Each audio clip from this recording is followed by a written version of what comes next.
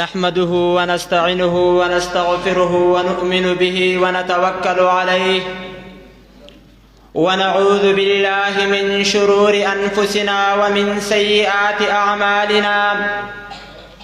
من يهده الله فلا مضل له ومن يضلله فلا هادي له. ونشهد أن سيدنا وسندنا وحبيبنا ومولانا محمدًا عبده ورسوله. أما بعد فقد قال الله تعالى في القرآن المجيد والفرقان الحميد. أعوذ بالله من الشيطان الرجيم. بسم الله الرحمن الرحيم. والله لا يحب كل مختال فخور. وقال النبي صلى الله عليه وسلم من تواضع لله رفعه الله ومن تكبر وزعه الله أو كما قال عليه الصلاة والسلام. تكبر مكن زي نهار أي في سر. تكبر مكن زي نهار أي في سر. که روزی زدشتش دارای بسر تکبر عزازیل را خوار کرد، تکبر عزازیل را خوار کرد، به زندان لعنت گرفتار کرد. محترم صدر انجمن اور میرے ہم سفر و مکتب ساتھیوں اور باہر سے آنے والے مہمانوں، السلام علیکم ورحمۃ اللہ وبرکاتہ۔ آج میں جس موضوع پر لب کشائے کرنے کا جسارت کرنا چاہتا ہوں وہ ہے تکبر کا انجام۔ سامعین محترم، آئے آپ کو بتاتا ہوں کہ شیطان محمود سے مبغوض، مقبول سے مردود، منظور سے مطرود، مہدی سے مذل، میمون سے ملعون، اعلیٰ سے ادنا اور بلندی سے پس کیسے ہوا؟ تو سنیں، شیطان ملعون کا نام پہلے اسماء میں عابد تھا، دوسرے اسماء میں زاہد، تیسرے اسماء میں عارف، چوتھے اسماء میں ولی، پانچویں اسماء میں تقی، چھٹے اسماء میں خازن، ساتویں اسماء میں عزازیل اور لوح محفوظ میں ابلیس ہے۔ سامعین محترم، خالق کون و مکان نے حضرت آدم علیہ السلام کو بنانے کے بعد فرشتوں کو سجدہ کرنے کا حکم دیا، فسجد الملائکۃ کلہم اجمعون، سب کے سب سجدے میں گر پڑے الا ابلیس، مگر ابلیس نے انکار کر لیا اور کہنے لگا میں حضرت آدم علیہ السلام کو کیسے سجدہ کر سکتا؟ قال انا خیر منہ خلقتنی من نار وخلقتہ من طین، ارے میرے پیدائش تو آگ سے ہے اور حضرت آدم علیہ السلام کی پیدائش مٹی سے ہے، آگ افضل ہے مٹی سے، اس لیے میں حضرت آدم علیہ السلام کو سجدہ نہیں کر سکتا۔ اللہ جل شانہ نے جب ابلیس کے تکبرانہ فلسفہ کو سنا تو اس کی صورت کو خنزیر کے صورت میں تبدیل کر دیا اور اس کو مجسمہ عذاب بنا کر اپنی دربار سے نکال کر دیا۔ حالانکہ یہ ابلیس وجیح الصورت، بدیع الشکل، چار بازو والا، بہت علم والا، بڑی عبادت کرنے والا، فرشتوں کا استاد اور ان کا سردار تھا، مگر ہائے تکبر خود پسندیدی نے سب خوبیوں اور صفات چنیدہ پر پانی پھیر لیا۔ اللہ اکبر کبیرہ، عبرت کا مقام ہے۔ سامعین محترم، سرور دو عالم صلی اللہ علیہ وسلم کا ارشاد ہے، من تواضع للہ رفعہ اللہ ومن تکبر وضعہ اللہ، یعنی جو شخص اللہ تعالیٰ کے لیے عاجزی اور پستی کا راستہ اختیار کرتا ہے اللہ تعالیٰ اس کو بلند و بالا کر دیتا ہے، اور جو شخص تکبر اور بڑائی کا راستہ اختیار کرتا ہے اللہ تعالیٰ اس کو ذلیل و خوار کر دیتا ہے۔ چنانچہ اسی تکبر کے وجہ سے کنعان فانی میں غرق ہو گئے، نمرود کے دماغ میں لنگڑا مچھر داخل ہو گیا، فرعون دریاب میں ڈوب ہو گئے، قارون زمین میں دنستا چلا گیا، ہشام ابو جہل بن گیا تھا، اور اسی غرور و تکبر نے قیصر و کسریٰ کا نام و نشان تک مٹا دیا۔ سامعین محترم، جو شخص اپنی بڑائی دکھلاتا ہے، تکبر کرتا ہے، لوگوں کو حقارت سے دیکھتا ہے، اپنی آپ کو سب سے اونچا دیکھتا ہے، حقیقت میں ایسے شخص خدائی کا دعوے دار بن جاتا ہے، خدا کی چادر، خدا کی صفت اپنے لے کھینچتا ہے۔ حدیث قدسی میں رب ذوالجلال کا فرمان ہے، الکبریاء ردائی والعظمت ازاری فمن نازعنی فیما کببتہ فی النار، یعنی جو شخص کبریائی کو، بڑائی کو، تکبر کو اپنے لیے ثابت کرتا ہے وہ مجھ سے جھگڑتا ہے اور میرا چادر کھینچتا ہے۔ جو شخص ایسا کرے گا میں اس کو دوزخ میں اندھا کر کے سر کے بل ڈال دوں گا۔ عاجزوں کے غمگسار، بے کسوں کے مددگار، نبیوں کی سپاہ سالار، میرے اور آپ کے سرکار حضرت محمد مصطفیٰ احمد مجتبیٰ صلی اللہ علیہ وسلم کا ارشاد ہے کہ جس کے دل میں رائے دانے کا بھی برابر تکبر ہوگا وہ جنت میں داخل نہیں ہوگا۔ چنانچہ غرور و تکبر سے علماء نے کئی علاج بتلائے ہیں، جن میں سے ایک نہایت اور آسان سا علاج سلام میں پہل کرنا۔ میرے مدنی آقا صلی اللہ علیہ وسلم کا ارشاد ہے، البادی بالسلام بریء من الکبر، یعنی سلام سے ابتدا کرنے والا کبر سے بری ہوتا ہے۔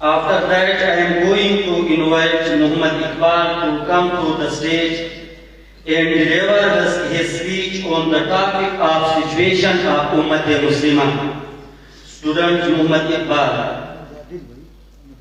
Muhammad Ali.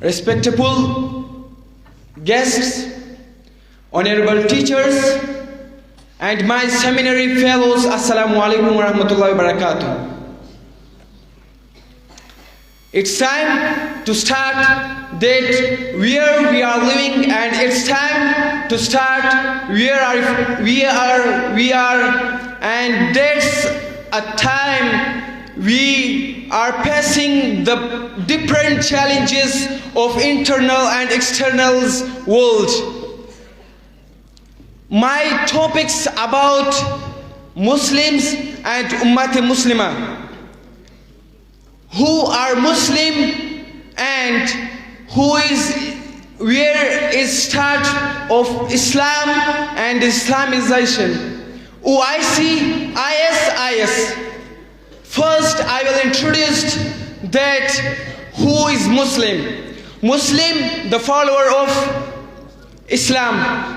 Islam is the one who is the major religion in the whole world. And Islam is honorable religion, and it is more realer, more greater than the others. It's time to speak about our leaders, Holy Prophet Hazrat Muhammad, peace be upon him, sallallahu alaihi wasallam. He was such a great leader who was saying that, who are talking about that, who tell us about, even though we are taking bath, we are walking, we are going anywhere, that is one of the world leaders. And it starts our day by the greatest name of Almighty Allah, and where Islam's start from. Islam is started being from Saudi Arabia. It was a country of Saud Khan, and we are the Ummah of Hazrat Muhammad, peace be upon him. Please silence.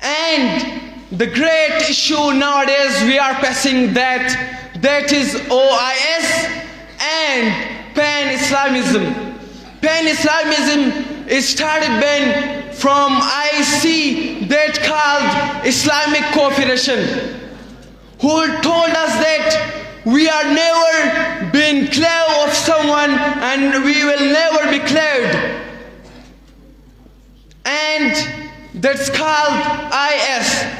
So I requested you, all of you, my dear audience, it's time to show how we are and how we were and how we will be in the whole world. We are about 1.3 to 1.5 billions of the population of the whole world, and we are facing such a great issue nowadays, and that is not that we are facing. And what we are facing now? We are facing that the others are cleverer, that the others are making us clever. We never want that we will be clever. ہم کبھی کسی کے غلام نہیں ہونا چاہتے. And there's a time to be united, and it's a time to be cooperated. It's a time to show how we were, how we have, and how we will be.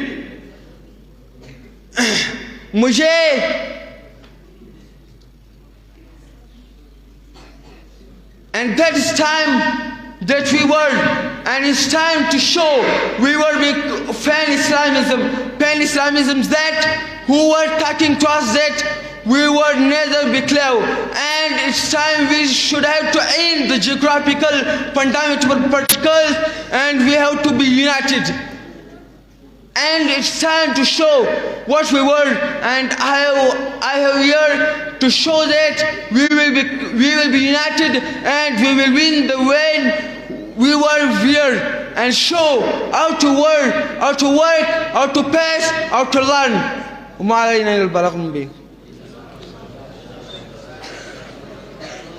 MashaAllah, this was Muhammad Adil speaking about the topic of situation of Ummat-e-Muslimah. پنڈال میں موجود تمام حاضرین سے گزارش کی جاتی ہے کہ آپس میں گفتگو سے اجتناب کریں اور مقرر صاحب کو غور سے سنیں. ہمارے جامعہ حاضہ کے محتمم مولانا عبدالرحمن مرحوم صاحب، یہ غالباً اس کے وفات سے 2 مہینے 3 مہینوں کے پہلے کا واقعہ ہے کہ اس کے 2 خواہشات تھے کہ جامعہ حاضہ میں شعبہ حفظ اور تعلیم طالبان کے حوالے سے انہوں نے ناظم صاحب اور مفتی محمد انور صاحب اور جامعہ کے دیگر اساتذہ سے مشاورت فرمائی کہ اگر یہ 2 شعبے شروع ہو جائے تو انتہائی جامعہ کی نیتی ہوگی. تو یہ جو محمد عادل کے اس کا تعلق شعبہ تعلیم بالغان سے تھا. الحمدللہ ہمارے ہاں تعلیم بالغان میں 30-32 طالب علم موجود ہے، ان میں سے ایک محمد عادل تھے. اب میں اس مسابقے کے اگلے مقرر محترم عبدالقدوس صاحب کو دعوت خطاب دیتا ہوں کہ وہ مائک پر تشریف لائے اور عقیدہ ختم نبوت کے موضوع پر اپنے خیالات کا اظہار فرمائے. محترم عبدالقدوس.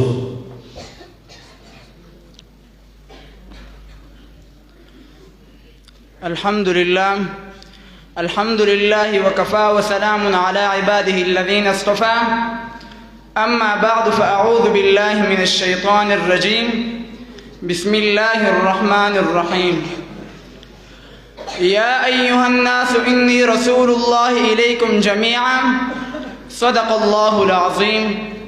وقال النبي صلى الله عليه وسلم: يا أيها الناس إني ربكم واحد وآباؤكم واحد ونبيكم واحد لا نبي بعدي، او كما قال عليه الصلاة والسلام.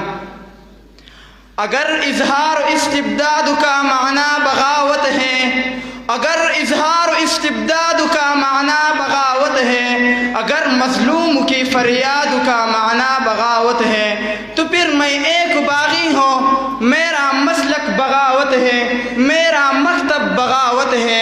بغاوت کرنے والے کم سے کم آزاد ہوتا ہے، زبان آزاد، دل آزاد، دم آزاد ہوتا ہے. صدر محفل، اکابر علماء کرام اور طلباء عظام، السلام علیکم ورحمۃ اللہ وبرکاتہ. آج کے عظیم الشان تقریری مقابلے میں جس موضوع کو لے کر حاضر ہوا ہوں وہ ہے تفویض عقیدہ ختم نبوت۔ محترم سامعین، عقیدہ ختم نبوت دین کا ایک حساس معاملہ ہے۔ عقیدہ ختم نبوت دین کی بنیاد بھی ہے۔ عقیدہ ختم نبوت اللہ کا قانون ہے، محمد الرسول اللہ صلی اللہ علیہ وسلم کا ابرو ہے، قرآن و سنت کے محور بھی ہیں، مرکز بھی ہیں، ہمارا ایمان بھی ہے اور ہمارے جان بھی ہے۔ عقیدہ ختم نبوت کے 1400 سال گزر گئے، سب کا اتفاق ہے کہ ذات نبوت پر اللہ نے ہر قسم کی نبوت کا دروازہ بند کیا ہے۔ اللہ نے صرف ایک دروازہ بند نہیں کیا، اللہ نے 2 دروازے بند کیے کہ قیامت تک نبوت کا دروازہ بھی بند، کہ قیامت تک نبوت کا دروازہ بند ہو چکا ہے اور صحابیت کا دروازہ بھی بند ہو چکا ہے۔ رسولوں نے ہدایت کا سلسلہ سیدنا آدم سے جو شروع ہوا تھا، امینہ کے لال کے سر پر ختم نبوت کا تاج سجا کر اللہ نے اس کو کامل اور مکمل کر دیا۔ محترم سامعین، اللہ نے نبیوں کو جمع کیا، کہا کتاب دوں گا، حکمت دوں گا، نبوت دوں گا، پھر تمہارے بعد ایک رسول آئے گا۔ ثم جاءکم رسول، یا اللہ وہ کیسا ہوگا؟ اللہ فرماتے ہیں وہ ایسا ہوگا کہ میں اس کی انگلیوں سے پانی کا چشمے جاری کر دوں گا۔ یا اللہ وہ کیسا ہوگا؟ اللہ فرماتے ہیں وہ ایسا ہوگا کہ میرا محبوب تو قدم اٹھا میں حق کو بلند بناؤں گا، تو گفتگو کر میں حدیث بناؤں گا، تو بہانہ کر میں شریعت بناؤں گا، تو غصے میں ہوگا میں جہنم اور راضی ہوگا میں جنت بناؤں گا۔ 4 آیاتیں ہیں جس کے آخر میں سین آتے ہیں۔ شهر رمضان الذي أنزل فيه القرآن هدى للناس إن أول بيت ووضع للناس كنتم خير أمة أخرجت للناس قل أعوذ برب الناس۔ یہ 4 آیاتیں ہیں جس کے آخر میں سین آتے ہیں۔ قرآن پر کتب ختم، مرکزیت کعبے پر ختم، یہ امت اسلام پر ختم، ربوبیت خدا پر ختم، نبوت مصطفیٰ پر ختم۔ حسن مصطفیٰ کو دے کر سوچتے ہیں یہ دنیا، حسن مصطفیٰ کو دے کر سوچتے ہیں یہ دنیا، وہ مصور کیسا ہوگا جس کی یہ تصویر ہے۔ محترم سامعین، جب لڑائی شروع ہوتی ہے پیغمبر دعا کرتا ہے، یا اللہ یہ 313 میرا اساس ہے، میرا مدعا ہے، میرے محنتیں اگر یہ کامیاب ہو گئے تو اسلام ہر دم کامیاب ہوگا۔ یا اللہ تیرے دین کی خدمت کا بول بالا ہو جائے گا، سپر طاقت کا منہ کالا ہو جائے گا۔ اگر نیا نبی آنا ہوتا، نیا رسول آنا ہوتا تو میرے پیغمبر کے دعا کا یہ انداز نہ ہوتے، یہ لہجہ نہ ہوتے، اس لیے نبی نے کہہ دیا کہ میں پہلے آ رہا ہوں، قیامت پیچھے آ رہا ہوں۔ محترم سامعین، میں ایک اور بات کرنے لگا ہوں۔ حضرت عبد الرحمن نے کہہ رہا تھا، حضرت عبد الرحمن نے کہا کہ میرے دائیں بائیں اعلان ہوتا ہے، آواز آئیں ابو جہل کہاں ہیں؟ میں نے کہا آپ نے اس کو کیا کرنا ہے؟ کہا قسم کھائی ہے مر جائیں گے ہمارے کہداروں کو، کہا قسم کھائی ہے مر جائیں گے ہمارے کہداروں کو، سنا ہے وہ گالیاں دیتا ہے محبوب باری کو۔ حضرت عبد الرحمن نے کہا کہ آپ وہاں تک پہنچ نہیں سکتے۔ وہ کہنے لگے حفاظت کر رہا ہے اس کا فوج کا دستہ، حفاظت کر رہا ہے اس کا فوج کا دستہ، یہ دستہ کب طلب رٹے گا اسرائیل کا راستہ۔ اس لیے میں کہتا ہوں کہ یہ عقیدہ بناؤ کہ حضور صلی اللہ علیہ وسلم آخری نبی ہے، اس کے بعد جو بھی نبوت کا دعویٰ کرے گا وہ دجال ہے، وہ کذاب ہے، وہ دائرہ اسلام سے خارج ہے۔ کیوں؟ اللہ ہمارے مشکل کشائی کے لیے کافی ہیں، نبی ہمارے رہنمائی کے لیے کافی ہیں۔ فنا فی اللہ کہتے میں، فنا فی اللہ کے تہ میں بقا کا راز مضمر ہے، فنا فی اللہ کے تہ میں بقا کا راز مضمر ہے، جسے مرنا نہیں آتا اسے جینا نہیں آتا۔ وہ مرد نہیں جو ڈر جائے، وہ مرد نہیں جو ڈر جائے حالات کے خونی منظر سے، جس حال میں جینا مشکل ہو اس حال میں جینا مردی ہے۔ ہمارے جسم زخموں سے جوڑ سہی، تم اپنا شکستہ تیر گنو، خود اہل ترکش بولیں گے یہ بازی کس نے ہاری ہے، یہ بازی حق کی بازی ہے، یہ بازی تم ہی ہارو گے، گھر سے مجاہد نکلے گا تم کتنے مجاہد مارو گے۔ وآخر دعوانا ان الحمدللہ رب العالمین۔